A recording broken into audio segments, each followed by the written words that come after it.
Assalamualaikum warahmatullahi wabarakatuh. Kembali lagi bersama kami. Pada tutorial kali ini kami akan menyampaikan sebuah video singkat, yaitu bagaimana cara merubah format file.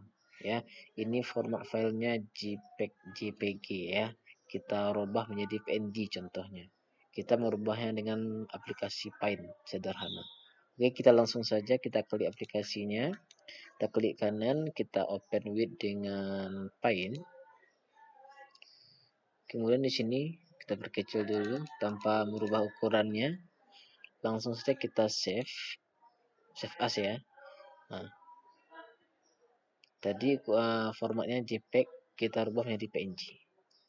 Klik, kita rubah menjadi PNG. Kita simpan di sini.